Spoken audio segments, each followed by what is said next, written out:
melakukan percetakan seperti spanduk, gantungan kunci, kartu nama, stempel, brosur, pin, undangan, muk, buku, baliho, pelang merek, plakat, kaos, seragam, neon box, tas, spandbon, paperback, letter timbul, dan lain sebagainya. Silakan Anda langsung untuk memilih percetakan, yaitu Z Pro Media Printing and Advertising, percetakan Z Pro.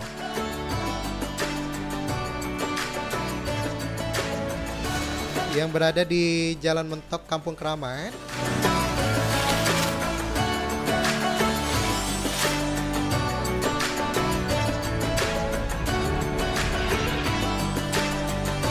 Dan untuk selama pandemi corona ini Anda juga bisa pesan spanduk dan segala macam percetakan secara online ya. Anda bisa langsung WhatsApp di 0823 7640 7373 atau Anda bisa langsung telepon di 0717 911 1216 atau Anda bisa email di zpromedia.percetakan@gmail.com.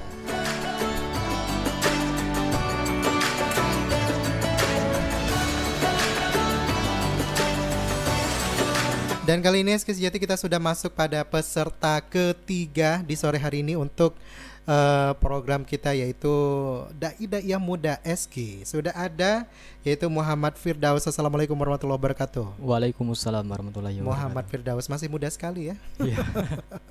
Dari mana asalnya Muhammad Firdaus? Desa Kemuja. Desa Kemuja, orang Iya. Kemuje. Ya, Renji. Kalau aktivitas sehari-hari di mana Firdaus? Kalau sehari-hari itu dikarenakan ini musim Covid-19, tugas kuliah kan tetap tuh internet. Malam tuh kalau aktivitasnya kerja tugas. Oke. Kalau kehidupan sehari-harinya bantu orang tua. Kuliahnya di mana tadi? Di STKIP Muhammadiyah Kabupaten Bangka Belitung. Oke, STKIP nih ada peserta kebanggaan kalian ya. Mudah-mudahan ada yang mendengarkan ya. Iya. Dan tentunya tausiah dari Muhammad Firdaus, temanya sore hari ini tentang menanamkan benih-benih mutiara dalam keislaman terhadap pemuda-pemudi di era zaman milenial. Oh, cukup panjang ya. Saya mengingatnya menanamkan benih-benih mutiara. Ya. Udah di situ aja ya. Ya. Selanjutnya nanti akan disampaikan Firdaus. Silakan langsung Anda cek juga di frekuensi kita di 104,3 FM dan juga Facebook kita di live. Akunnya adalah Suluh Kolbu. Kemudian nanti ceramah dari Firdaus ini akan bisa Anda saksikan pula di channel YouTube kita SKTP Media Suluh Kolbu. Pendengar, kali ini kita dengarkan langsung. Ini dia penampilan dari dai kita yang ketiga di hari ketiga hari ini, yaitu Muhammad Firdaus. Silakan Muhammad Firdaus. Assalamualaikum warahmatullahi wabarakatuh. Hamdan wa syukranillah. Alhamdulillah. Alhamdulillahi rabbil alamin. Assalatu wassalamu ala asyrafil anbiya'i wal mursalin Sayyidina wa maulana Muhammadin wa ala alihi wa sahbihi ajma'in. Ashhadu an la ilaha illallah. Ashhadu anna Muhammadar Rasulullah. Allahumma salli ala Sayyidina Muhammad wa ala ali Sayyidina Muhammad wa man tabi'ahum bi ihsani ila yaumil qiyamah. Amma ba'du.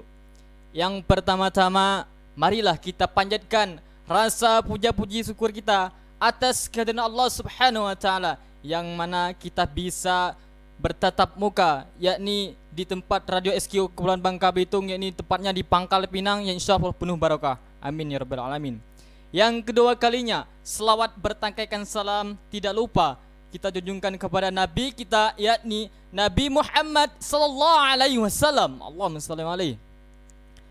Dan yang terhormat kepada Dewan Juri yang adil dan bijaksana, dan yang terhormat para peserta daiyah SQ Radio Pangkal Pinang dan pemirsa Bapak Ibu yang sedang mendengarkan Radio SQ di Pangkal Pinang.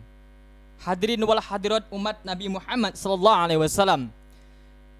Izinkan saya untuk berceramah di sini alias menerima tausiah, yakni yang berjudul menanamkan benih-benih mutiara dalam keislaman terhadap pemuda-pemudi di era zaman milenial. Pak, Bu, untuk menjelaskan tentang pemuda-pemudi yang judul tausiah saya ini terhadap pemuda-pemudi yakni yang ada di Indonesia, Kepulauan Bangka Belitung terhadap pendekatan Kepulauan Bangka Belitung dari Sabang sampai Merauke, dari Merauke sampai ke Pulau Rote, dari Pulau Rote sampai Desa Kemuji. Hadirin wal hadirat yang dirahmati Allah Subhanahu wa taala. Bu, untuk pemuda-pemudi di zaman milenial alias bahasa gaulnya, ibu bapak, pernahkah anaknya membangkankan kata-kata orang tuanya, membangkankan apa yang disuruh yang dia tidak mau?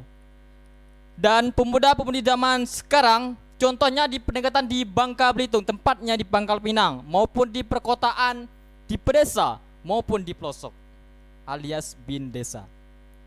Banyak sekali tingkah laku pemuda-pemudi penerus bangsa yang tidak dianggap sebagai penerus bangsa.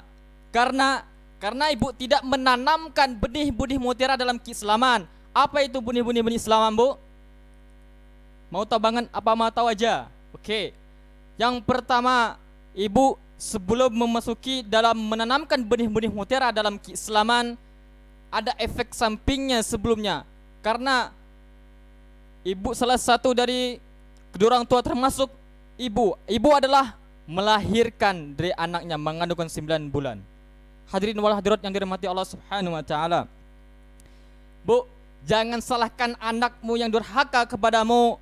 Pak, jangan salahkan anakmu yang membangkang apa yang katakanmu tidak diikuti. Karena jawabannya, Bu, ada 2. Dalam keislaman, dalam firman Allah Subhanahu wa taala bersabda, A'udzu billahi minasyaitonir rajim.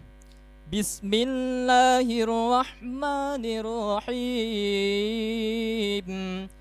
Wa ma arsalnaka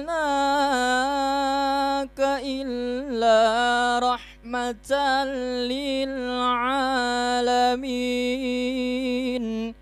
Sadaqallahul azim. Surah Al-Anbiya ayat 107 menjelaskan akhlak Rasulullah sallallahu alaihi wasallam, mengajarkan kita bagaimana sebagai masyarakat Indonesia, tentunya umat Nabi Muhammad, agama Islam, bagaimana cara kita berkehidupan yang kebahagiaannya dunia akhirat, dan mengajarkan kita kesejahteraan dunia dan akhirat. Di sini bisa kita ambil petiknya, Bu, bahwa ilmu agama itu lebih penting dibandingkan ilmu pengetahuan. Karena apa? Karena ilmu agama adalah salah satu pokok dari tiang agama. Alasannya dalam kitab suci Al-Quran, di situ sudah mengajarkan ilmu-ilmu pengetahuan tentang ilmu-ilmu biologi dan fisika alias bin matematika. Hadirin wal hadirat Nabi Muhammad sallallahu alaihi wasallam, yang mana dalam kutipan ini mengajarkan kita sebagai kedua orang tua, termasuk bapak ibu yang lagi mendengar di radio SQ Pangkal Pinang. Pertama, ibu tanamkan ilmu-ilmu agama. Terus yang kedua, ibu harus ada controlling di rumah. Kenapa? Karena salah satu tanpa kontrol anak-anaknya akan melampaui batas, termasuk pergaulan bebas.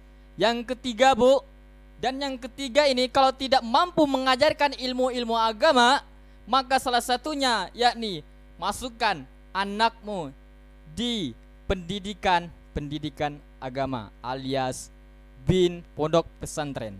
Pertanyaannya, apakah anak saya dimasuk pesantren nanti bakal menjadi orang yang sukses? Insya Allah sukses, Bu. Di mana Nabi Muhammad berkata, dia mengatakan bahwasannya manusia itu diciptakan apa? Diciptakan dari tanah liat. Termasuk juga Nabi Muhammad mengatakan bahwa manusia itu terbagi menjadi 4 golongan, Bu. Yang pertama, Bu, aid wahid, yakni wahid yang artinya satu. Kalau bahasa modernnya sote. Yang pertama, Bu, orang-orang yang berilmu agamanya dan orang yang berilmu agama dunianya. Maksudnya di sini bahwasannya kalau orang yang berilmu agama sama dunia, insya Allah akan bakal bahagia di dunia dan di akhirat. Yang kedua, Bu, orang yang berilmu agamanya dan tidak berilmu dunianya. Maksudnya di sini orang yang berilmu agamanya bakal menjadi orang yang bahagia di akhirat. Dan orang yang tidak berilmu di dunia bakal di dunia gagal di dunia. Dan yang ketiga Bu, yang ketiga orang yang berilmu dunia, orang-orang yang berilmu agamanya. Maksudnya di sini orang yang berilmu dunianya bakal menjadi bahagia di dunia. Sedangkan orang yang tidak berilmu agamanya bakal gagal di akhirat. Yang terakhir Bu, dalam mengatakan Nabi Muhammad yang terakhir ini, orang yang tidak berilmu agamanya dan orang yang tidak berilmu dunianya maka akan gagal dari kedua-keduanya. Jadi di sini kita mengambil kesimpulannya, pilih saja dari salah satu, dari poin pertama sampai ke poin keempat. Kita bisa melihat kriteria yang menengah, sedang, yang terbaik di mana. Hadirin wal hadirat Nabi Muhammad sallallahu alaihi wasallam. Bu, pernahkah mendengarkan Nabi Musa alaihi salam? Pernahkah mendengarkan Nabi Muhammad? Nabi Musa alaihi salam mempunyai anak 4, termasuk Kanan, anak yang pertama dari 4 saudara. Bu, tahukah anak Nabi Musa alaihissalam pernah durhaka kepada nabinya alias ayahnya? Kanan adalah salah satu anaknya durhaka terhadap kepada ayahnya, yakni Nabi Muhammad alaihissalam. Bu, keturunan yang baik belum tentu anaknya baik. Keturunan yang buruk belum tentu anaknya buruk. Mengambil kesimpulannya, mengajak para ibu bapak di era zaman milenial terhadap para pemudi penerus bangsa, yakni pertama ibu tanamkan ilmu agama, yang insya Allah ilmu agama adalah fungsi dari salah satunya benteng pertahanan, yang mana pertahanan ini akan membawa dia ke dalam keberkahan dunia akhirat. Ilmu pengetahuan, apakah ilmu pengetahuan dituntut? Jelas dituntut, karena kita harus netral. Dunia sama akhirat harus seimbang. Kalau enggak seimbang, dalam mengatakan Nabi Muhammad menjadikan manusia itu menjadi 4 golongan. Pilih saja Bu yang mana yang maunya. Jadi yang kedua, ibu harus ada controlling di rumah. Kontrolnya enggak terlalu controlling yang ketat Bu, bukan ketat alias bajunya, tapi peraturan yang ada di rumah. Terus yang ketiga, kalau tidak mampu mendidikkan anak-anaknya di rumah, maka ibu harus memasukkan dunia pendidikan agama. Hadirin wal hadirat yang dirahmati Allah Subhanahu wa taala. Dalam firman Allah Subhanahu wa taala dalam mengatakan bahwasannya Bismillahirrahmanirrahim. Wala taqrabuz zina innahu kana fahishatan wa sa'a sabila. Penjelasannya di sini Bu, kalau orang tuanya nggak mendidik ilmu agama, tidak mendidikkan pendidikan, maksudnya anaknya di pendidikan agama, maka salah satu jalannya itu pergaulan bebas. Zina besar Bu, zina besar adalah salah satu perbuatan dosa besar. Pendekatan contohnya pacaran menuju kegelapan di dunia Bu. Kalau pacaran adalah salah satu pintu untuk menuju zina besar. Kesimpulan tausiah saya pada sore hari ini, pertama, ibu harus tanamkan ilmu agama. Yang kedua, harus ada controlling di rumah, alias peraturan di rumah. Walaupun dia itu Bu sudah dewasa, harus ada kasih sayang terhadap anaknya, alias simpati. Yang ketiga Bu, kalau tidak mampu mengajarkan anak-anaknya ilmu agama, maka mau nggak mau harus masukkan dunia pendidikan agama, alias pondok pesantren. Saya mohon maaf kalau ada kesalahan-kesalahan yang saya sampaikan, karena manusia itu tidak luput dari kesalahan. Tiada laut yang tak bergelombang, tiada jalan yang tak berkelok. Maka saya sebagai pribadi dalam pendekatannya tidak luput dari kesalahan dan kehilafan. Sekian, terima kasih. Ihdinas siratal mustaqim. Assalamualaikum warahmatullahi wabarakatuh.